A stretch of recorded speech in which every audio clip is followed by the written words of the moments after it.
Welcome to New York's #2 sports show. The Yankees defeat the Boston Red Sox 4-0 in Game 3, the win or go home game of this American League wildcard series.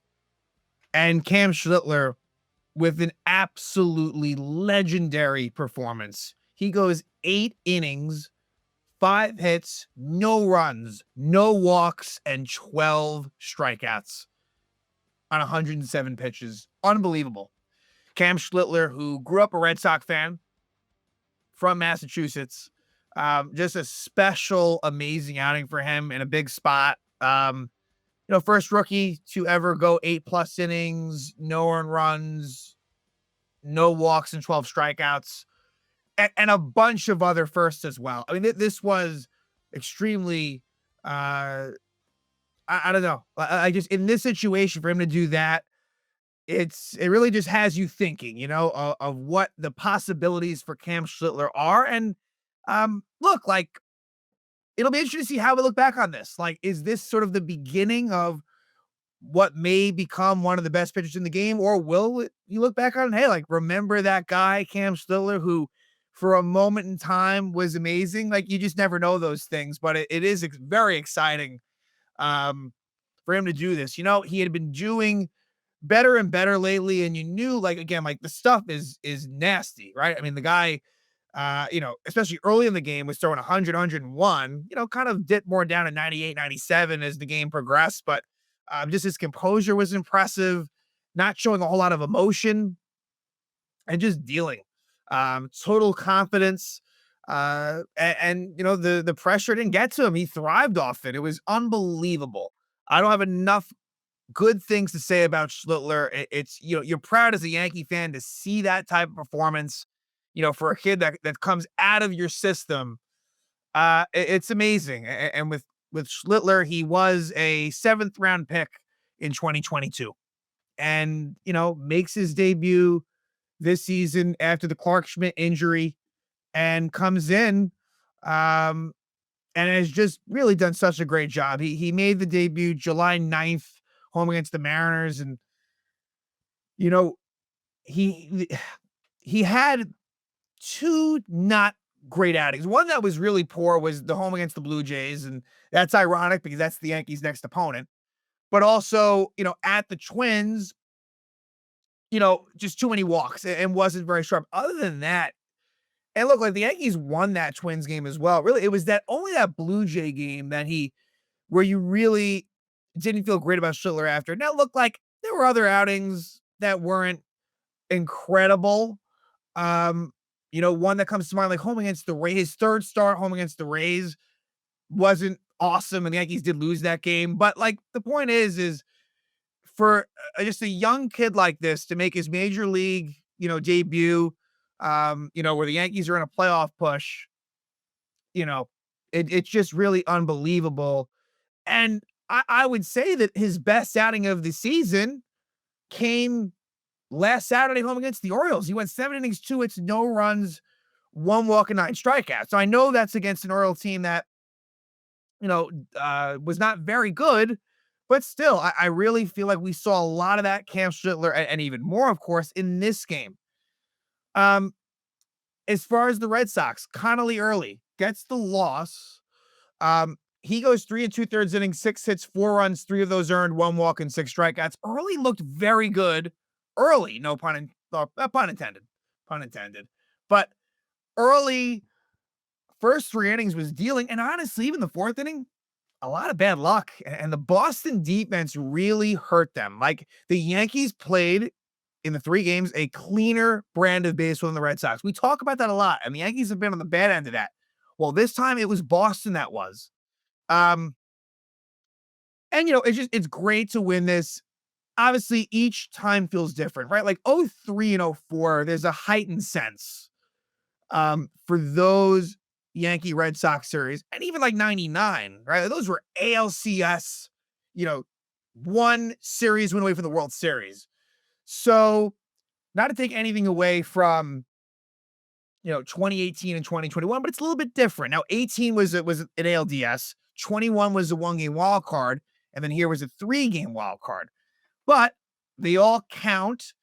And it was nice for the Yankees to finally win a playoff series against the Red Sox, as the Red Sox have won 3 in a row. Again, 0-4, 18, and 21.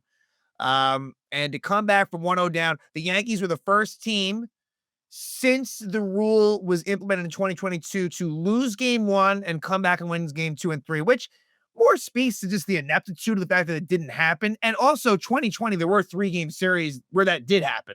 I believe it was the A's and the Padres were the teams that were down 0-1 and came back to win the, games 2 and 3. So again, there's that caveat as well. But since this was like put into place permanently in 22, teams I believe were 0-15 previously, where if you lost game 1, you lost the series, right? Whether it be in 2 games or 3. The Yankees bucked that trend, and the first team to have, done that. And if you're a Red Sox fan, before we go, more into game 3 here, you're looking back at game 2 is the missed opportunity. Game 2 is where the Red Sox let the Yankees off the hook, and it cost them dearly. I think that's where your head goes. I mean, because here it's like Schlittler just completely dominated the Red Sox. There was no hope or chance here, as it turns out. But it was really, and maybe in some ways that's why Cora did what he did, why he was so aggressive in game 2. Look, maybe he had an idea that this Red Sox lineup was not built to do well against Schlittler, something to that effect. And obviously, even going with Early, who's a young kid and only making his 5th start, and maybe that's, it just makes more sense now why he was so aggressive with the bullpen and things like that, even though he was up 1-0, the Red Sox had to win the Garrett Crochet game, which they did. And then, as it turns out, game 2, they needed as well, and they didn't get. The Yankees found a way, that was the game. That was the nail biter that the Yankees won. Game 3, not as much. And as far as the Yankee lineup went, because there was a lot of talk, a lot of different debate as far as what they were going to do. And, we're not going to make a big deal about it because they won, but it ends up being Grisham, Judge, Bellinger, Stanton, Rice at first, Rosario at third, Chisholm, Volpe, and Wells. And I agree mostly with it. Now, the real tough call is Rice or Goldschmidt at first. Now, as it turns out, Goldschmidt would have actually been the move. It's funny that this was probably the first start all year that Goldschmidt did not get the start against the lefty starter. Rice does. But the thing is, Rice has been so amazing lately and much better against lefties, gradually over time. So I'm going to be honest. That was my preference, right? I'd be lying if I said, oh yeah, but hey, Goldschmidt, as it turns out, was probably the move. Didn't matter. Yankees won the game anyway, but, and then Rosario at third is interesting, right? I figured it wouldn't be McMahon. I somehow felt like they'd kind of split the difference and go Caballero, where you get sort of the right-handed bat, but the more of the defense. But hey, Rosario ends up with getting a huge hit. He gets essentially the game-winning hit in the 4th inning, RBI single. But, Boone pushing some right buttons. The one thing that I truly disagreed with in terms of the lineup construction, I did not like Grisham leading off. And normally you're used to Goldschmidt leading off. I would have just done something different, even if it shook things up more than normal, right? Even I know that some may hate this, but just as an example, I think with Connolly early, to really have him be on the ropes right away, if you all of a sudden go out there with Judge, Bellinger, Stanton, 1, 2, 3. And again, I know Bellinger has not done great this series. Stanton in this game, looked a lot better, but Grisham, and I know he did get a hit off of Connolly early in the second at bat, but Grisham has been really bad against lefties. I wouldn't have had him lead off, but I digress. Hey, they won the game 4-0. It's not a situation we may see for a while. I mean, the Blue Jays are going to be throwing out all righty starters, so it's kind of one of those things that, let's just put on the back burner. But for Boston, more of the lefty lineup for them. So that's where you get Yoshida, who was just really very, very good for Boston this series, frustratingly so.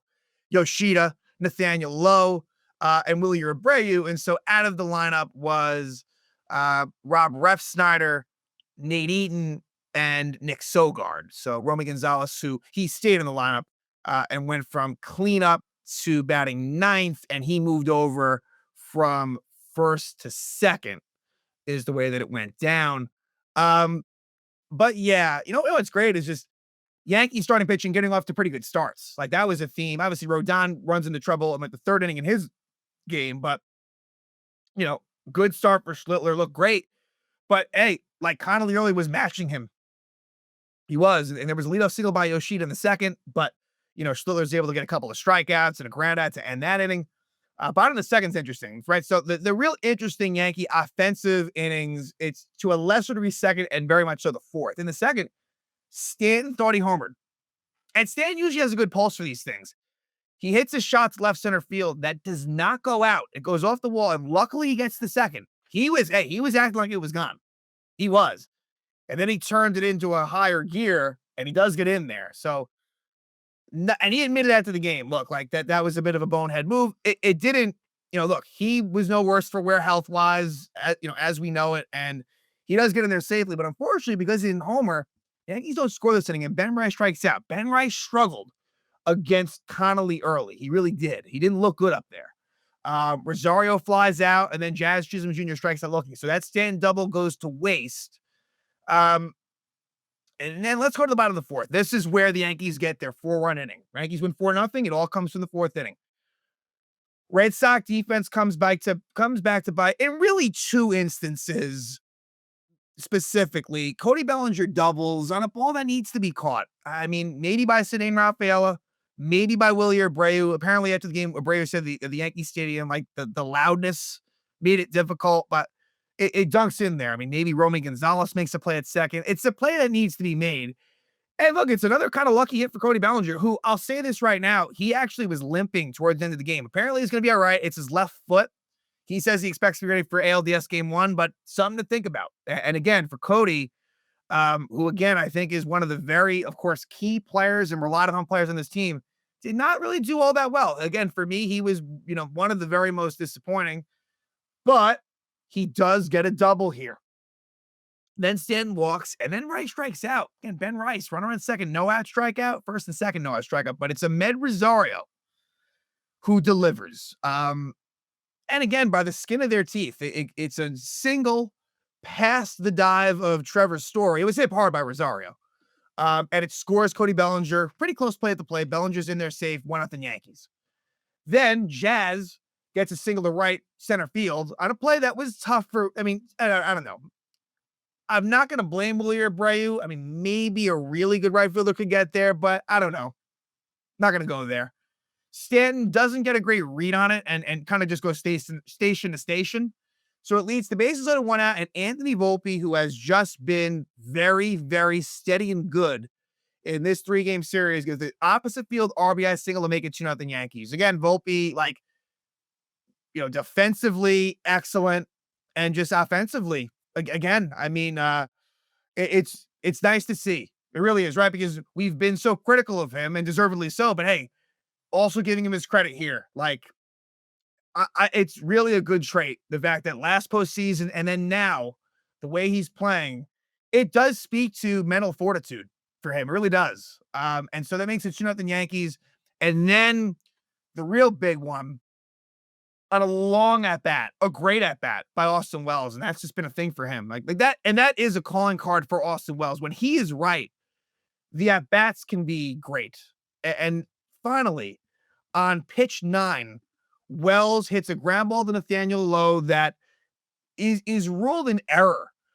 It's a fielder's, he reaches on a fielder's choice. It's interesting, and on the one hand, I guess if Lowe fields this cleanly, I suppose he could have started a double play. It wasn't an easy play. I'm surprised that it was ruled an error. I thought it was going to be called a base hit. It goes off of Lowe's glove and then kind of past Romy Gonzalez in the outfield and 2-run score. So it makes it 4-0. So that was really big. Again, Wells only gets the 1 RBI, doesn't get a hit on it, but a great rally and big hits by the bottom of the order. Rosario, Chisholm Jr., Volpe, and Wells all collectively, helping the Yankees get those 4 runs after you get the bloop double by Bellinger and the walk by Stanton. Then Trent Grisham flies out and they bring on the righty Justin Slayton. First pitch, he hits Judge, which is a little bit of a scare, but he seemed all right. And then Cody Bellinger, again, unfortunately, Bellinger first pitch swinging, flies out to center, keeps it at 4-0. The fifth inning is where, Boston has one of its rare innings where they get a little bit of action. Leadoff single for Nathaniel Lowe, two-out single Romy Gonzalez, and then so Jaron Duran down four. He's up 2 on, 2 out, and Schlittler strikes out Duran. Sixth inning, Ryan McMahon comes in for defensive purposes. We'll bring him up again shortly. We will. In the sixth, leadoff single Trevor Story, and then a very, very nice play by Volpe on a ground ball by Alex Bregman where Chisholm fields it. Not a great throw in the dirt. Not only does Volpe come up with it, but he has his foot on the bed to get the force out at second. Very big play for Volpe. And Schlittler is eventually through 6 innings. Let's go to the seventh. A 1-2-3 seventh inning for Schlittler. And at that point, you're thinking his night might be done. Might be, right? Like, he was incredible at that point. He had, I guess through 7, he had 11 strikeouts. And let's see here. I mean, Steven Matz had pitched the 6th for the Red Sox. Former Yankee Greg Weissert pitched the 7th for Boston. Top of the 8th, Schlittler comes back out. He strikes out Romy Gonzalez. And then Jaron Duran pops out. Foul territory to Ryan McMahon. One of the great catches you'll see where he ends up going flying into the Red Sox dugout. It's like some things of yesteryear. Some Derek Jeter catches come to mind. Gio Urshela at the end of 2021 had a similar catch going into the opposing dugout. But Ryan McMahon, just reckless abandon. He is a special defensive player. That was exciting. What an amazing play by McMahon. And then Trevor Story grounds out to end the 8th. Cam Schlittler goes 8 scoreless. Unbelievable, needed job by Schlittler. Aroldis Chapman comes in the 8th. Goldschmidt pinch hits for Rice, and Goldschmidt gets a single. So a couple of hits by Goldschmidt against Chapman in the series. But then after that, McMahon, Jazz, and Volpe all strike out. We go to the 9th, and David Bednar comes on. And so the one thing I'll say, and we're going to do a preview episode, so I don't want to talk too much about the Toronto episode now, but as far as David Bednar goes, Bednar has been pitching like crazy lately. This was 3 days in a row, 4 out of 5, and 5 out of 7. So I do wonder, and of course there is a day off in between the Red Sox and Blue Jays series, but I wonder if Bednar is fully available for game 1. I have my doubts. And look, at a 4-0 game, you kind of had to. There really was no other option. As long as Schlittler was going to be out of the game, and at that point, Schlittler was at 107 pitches. Like, you weren't going to push him. Could you start the 9th? Sure. I wouldn't have had a major problem with that. But the one thing for me with Bednar is like he's been pitching a lot. So something to think about in the next series. But Alex Bregman walks because, of course, it wouldn't be that easy that Alex Bregman would just go down like that. He walks to start the inning. And then Yoshida grounds out to Jazz, and they get the force out at second base. Rafaela strikes out, and then Nathaniel Lowe pops out to Ryan McMahon. So Bednar, not a save situation, but gets the scoreless 9th inning, and the Yankees win 4-0. Again, Schlittler's the story, and the 4-run 4th, which, was really thanks to some poor defense by the Red Sox, and the Yankees just making contact. Rosario and Jazz and Volpe and Wells really putting the pressure on. So big series win for the Yanks, of course. They're on to the ALDS, and they will take on another division foe in the Toronto Blue Jays, who gave the Yankees fits this season in a different way than the Red Sox. The skill sets of the teams are for sure not the same, but we'll see what happens. I'm excited to discuss my thoughts on that one. Looking forward to hopefully getting some more information as far as pitching probables and things like that by the time I record that Yankee Blue Jay preview. But for Yankee fans, this feels good to knock out a rival when it didn't look so good. I mean, right? Yankees lose a tough game 1. Didn't feel good leaving the stadium that night, and game 2 wasn't pretty, but it all comes together. And the Yankees do take advantage of being at Yankee Stadium. I mean, I think that was important, and that did play out. It really, really did. And Cam Schlittler, he's the story. I mean, 8 shutout innings, no walks, 12 strikeouts against the team that he grew up rooting for. It doesn't get much better than that. So Yankees win 4-0. They come back after losing game one, first team to have done it since this was instituted in 2022, to then win games 2 and 3. And now they will head to Toronto in a best-of-5 ALDS series, taking the Blue Jays, the first time that these two teams have met in postseason history. So really excited for it. I think it's going to be a fun series. And now the Yankees will celebrate this one. They knock out the Red Sox in the wild card round. Now they will head to Toronto to take on the Blue Jays in the American League Division Series.